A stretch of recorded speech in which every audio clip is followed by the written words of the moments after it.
and let's get into it, baby. So, as any day starts, any good day starts, it starts in the kitchen with breakfast. And what do we got? If you've watched any of my videos, you already know what we're rolling with. 5 scrambled eggs, onion, green pepper, spinach, a little bit of cheese, 4 ounces of turkey, sourdough, and a little bit of butter. It's amazing, it's delicious. It's like 880 calories, like 70 grams of protein. Perfect way to start your morning. And then also, always have some electrolytes with it because, you know, obviously you don't drink water when you're asleep, so gotta replenish what you lost. And then also had some creatine and some multivitamin. But we'll get the day started, be a fun day. Fun day of working out. I got a chest and back workout and then some conditioning 2 layer. I'll do maybe some recovery in the hot and cold plunge, eat some good freaking foods, talk about working out. Let's go, let's get into it, baby. This is done and dusted, delicious as always. Start your day off with a good breakfast. It is a game changer, especially a high protein breakfast like that. 5 eggs, 4 ounces of turkey. It's 70 total grams of protein. It fills you up. Like I probably won't be hungry again until like 12 in like 6 hours. So a workout will fuel me, feel really good. So yeah, I think just find a breakfast that you can stay consistent to, whatever that is. I know a lot of people like overnight oats, protein pancakes, but I always love eggs. Eggs just fill you up. It's just a good way to start your day. You know, I can't go wrong with some eggs. But anyways, sitting here, I was looking at my Whoop score. So I wear a Whoop and I'll throw it out on the screen. So last night I did wake up a little earlier than I usually do. So I got 7 hours of sleep exactly on the nose, which is a little lower for me. Typically I average probably around like 740 with it. And now with the Whoop, the cool thing about the Whoop, I'll show you, I wear it on my left wrist right there. I've worn it for like 18 months. So a little over 1.5 years now. And I mostly just use it for the sleep data. I really like the sleep data on it. Seems to be pretty accurate. Seems to get a good metric for it. So I'm just talking about like sleep and kind of like my sleep routine. I literally go to bed at the same time every night. I think that's the most important thing. It's like finding a consistent time to go to bed. So I don't have this extensive nighttime routine where I do all this and that. I kind of just lay in my bed on my phone, and then once 9:30 hits or before, if I wait till 9:30, once that hits, phone down, I immediately just go to bed. And it takes probably 15 minutes to fall asleep. So I know my body, I wake up literally between like 5:50 and 6:20 no matter what. Like on the nose, I'll wake up usually at like 5:58 every morning. Like I think 3 days in a row I turned over, looked at my phone, it was like 5:58. So my body's pretty consistent in that matter. So it's good because, you know, go to bed at 9:30, in bed for 8.5-ish hours. And the thing about the Whoop shows like how much sleep you lose throughout the night. So, you know, obviously you wake up in the night, you know, you lose sleep or if you're tossing and turning, but just these small random sleep disturbances. So I think I usually lose around like 45 minutes a night, 40 to 45 minutes. So hopefully you can start breaking that down. So if I'm in bed for 8.5 hours, that's why it ends up being like 7 hours, 45 minutes. But for example, yesterday, woke up at today I woke up at 5:20. And I'm one of those guys where if it's like 5:30, I can't really go back to sleep for 30 minutes because I'm just so stoked to wake up because as dumb as it sounds, I know I'm about to eat food and drink some caffeine and start my day and I get stoked for that. So, but I think it's more like the consistency in the routine of just having that same bedtime. And then, you know, naturally I just wake up with my body. I don't never set an alarm. I know I'm going to wake up at around 6 no matter what. And then there's some days where I wake up at 7, which is awesome, which I love. And then there's some of those days where it's like 5:30, but for the most part around 6, pretty consistent. And then like restorative sleep's obviously super important. Like I've been averaging like 50% of my time in bed with restorative sleep, which typically you want 40 to 50. And obviously that's your REM and deep sleep. So super important for recovery and muscle growth and everything. But yeah, just talking about sleep because sleep is such an important aid. Making sure you get enough sleep, especially if you're training so much. So important for muscle recovery and everything, prevent injuries. So I wear a Whoop, I'm not saying you have to, but I think just finding, you don't really have to track your sleep. Maybe just find a consistent bedtime and a wake time and track it that way and see how you feel.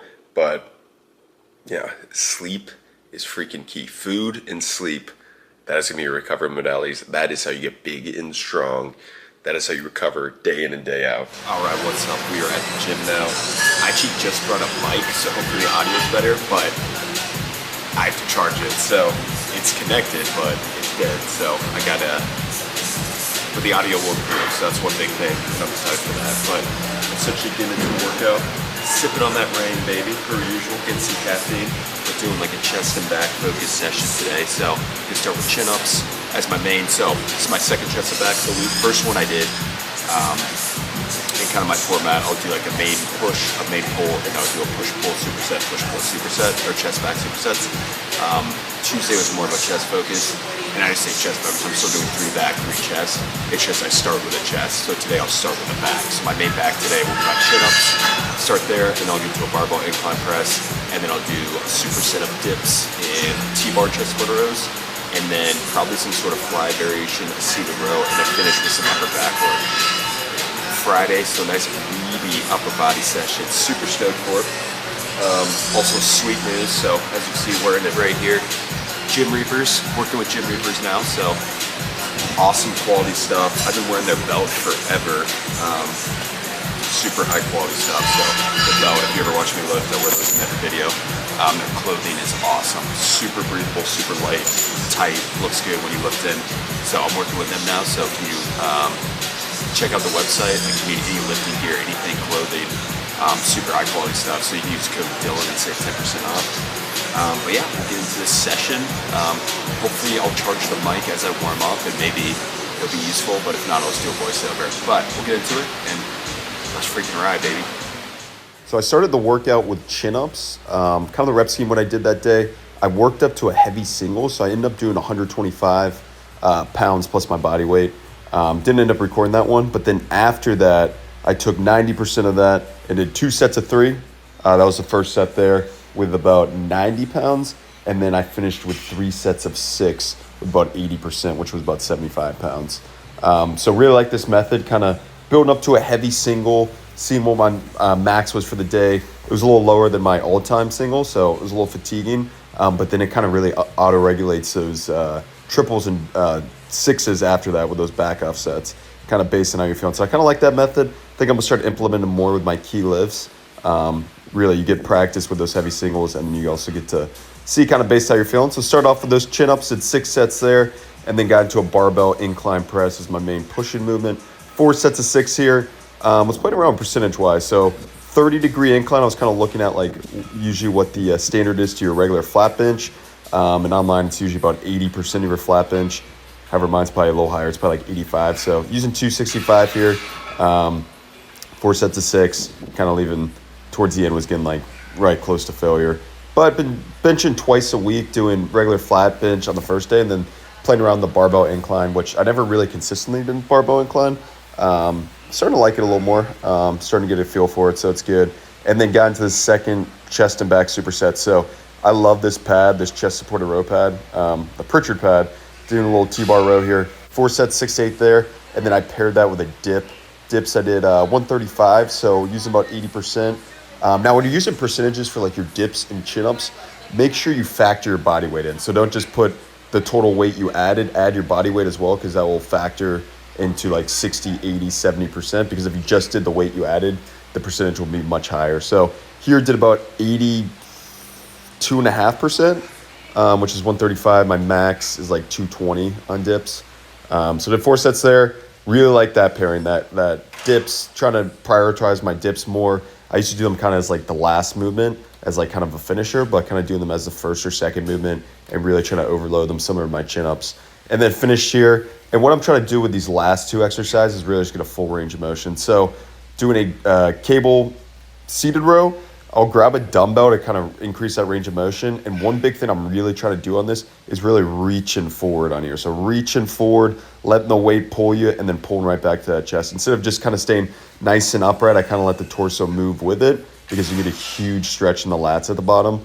If you've ever seen Arnold doing it, that's how he does it. So he's the GOAT, got to do what the GOAT does. And then next, pair that with kind of this mid-incline cable fly. So I've been going more of a high to low cable fly. I did that early in the week, but I wanted to play around with this height. I liked it. I think I got a good squeeze. I was trying to stay a little more upright instead of bending over. And with this one, I felt like it was almost like the machine one, where I could keep my arms a little straighter and I wasn't bending as much, a little stricter. So I felt a little more in the chest. There I did 3 sets, 12 to 15. to finish off the chest and back, really smoke them. And then actually in the last set, I ended up doing a rest pause where I went till failure, rested 20 seconds, went till failure again on both those. And then just playing around with this, some upper back work. I like finishing with some sort of core work, upper back, just something fun. So I've been doing these Zercher shrugs. Actually, it's the first week I did them. Second time, just 3 sets of 20. So Zercher position is putting the crooks of your elbows, and then you're just shrugging up. I never do shrugs, so trying to get a little extra volume there and really build up those traps. All right, we are here for meal number 2.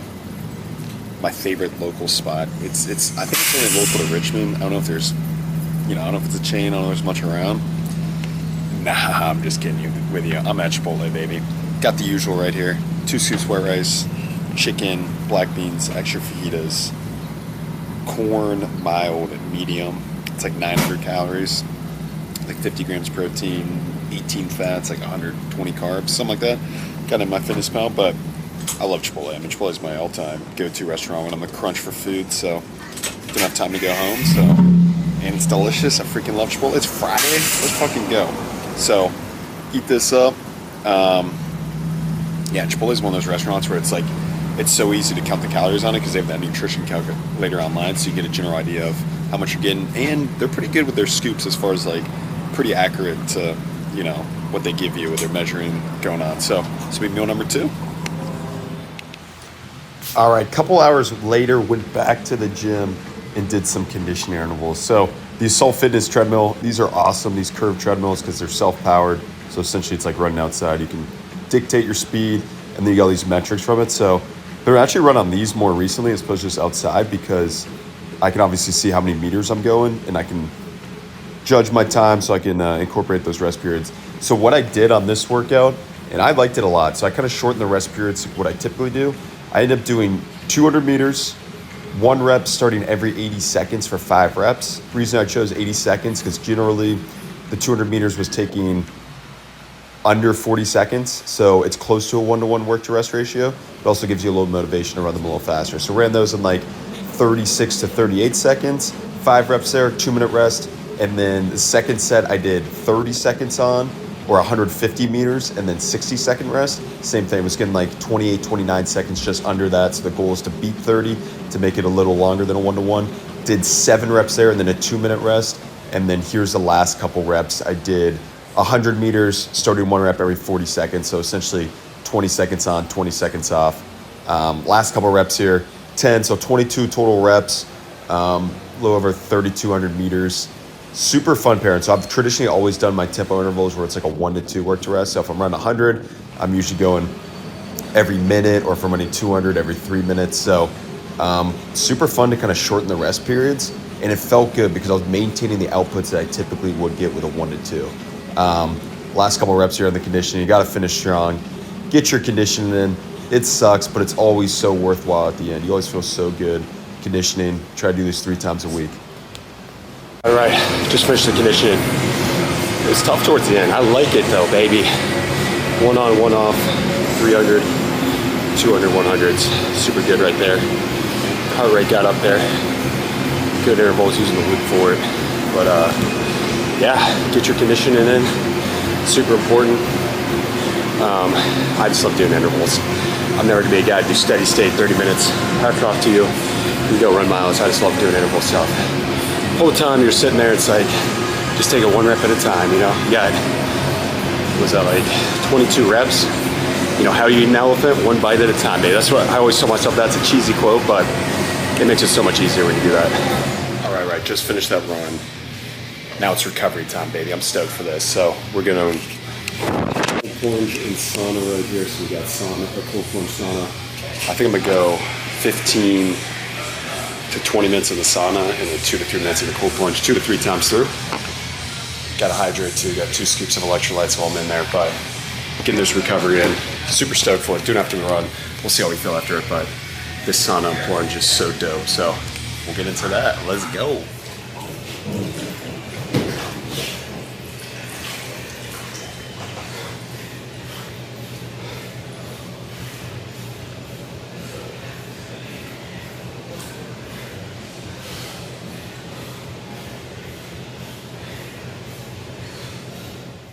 Alright, since full day eating, I gotta show everything. About to eat this apple. Just left the grocery store. It's like 6:30. Just got food to make for dinner. Stoked for that. Eating like 2,000 calories today, maybe. Around that. That Chipotle, I ended up adding like another serving of rice because they kind of gave me a lot. So just to be on the safe side, rather undereat than overeat there. But yeah, I just want to talk about, like, I fucking love working out. Like, I love working out. Like, I don't know. I just think it's so fun to be obsessed with something. And, you know, I've literally been obsessed with it for 12, 13 years. So, I don't know, it's just so cool that I get stronger and stronger. And now, like, I have an audience and people actually follow me because they want workout advice, and, you know, they might want to perform or look the way I do. And, you know, I think that's super humbling and super cool. So I'm always incredibly grateful for that. Like, I don't know, I'm just a guy, like, I just try to get after it every day, work harder each and every day. And I don't know, I think that's such a rewarding thing about working out. It's like, you know, I worked out twice today. It's 6:30. I'm gonna wake up in 12 hours and I'm gonna have to do it again. And I'm gonna wake up 24 hours out there and do it again and again. It's just the repetitive doing the thing and doing the thing and doing the thing, stacking the days. I think that's such a big thing. It's like, you won't see the results in one day, you won't see it in a week, you won't see it in a month. Might not be for a couple of years, but it's just that long-term process of just falling in love with the journey and just being obsessed with it. And I don't know, I think it's just so good to be obsessed with something and just so passionate about it, and like, you just can't wait. You just think about it 24/7. That's me. That's all I do. I think about exercise 24/7. I think about it. It's such a big part of my life, and that's literally been me since I was 12.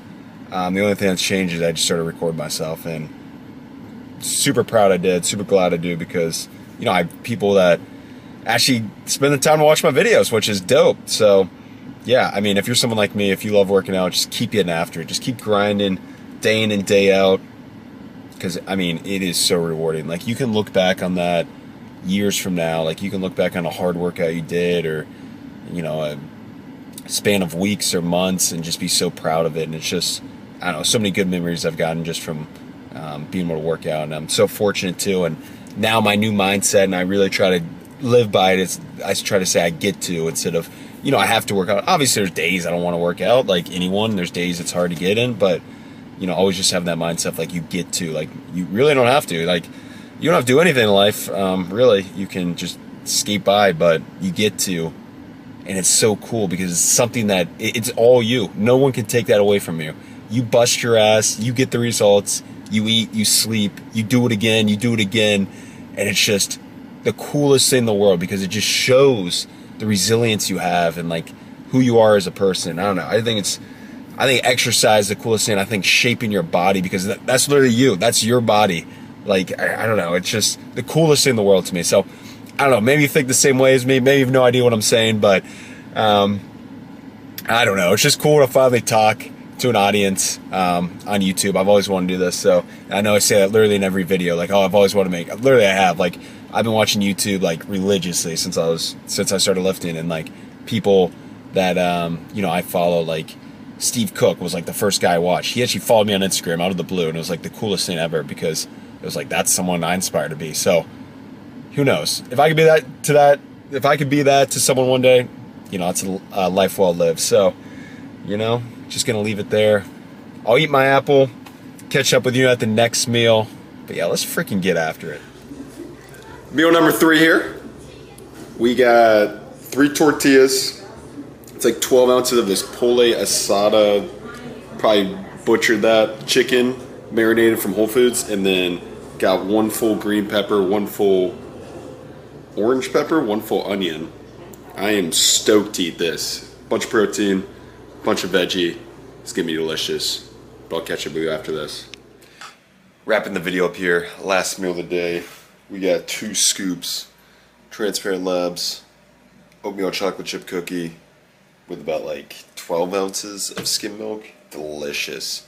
This protein powder is so freaking good.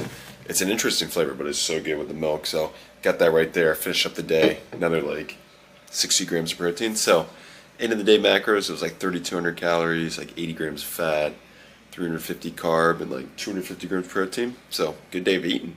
But wrap the video up there. It was a great day. Got 2 great workouts in.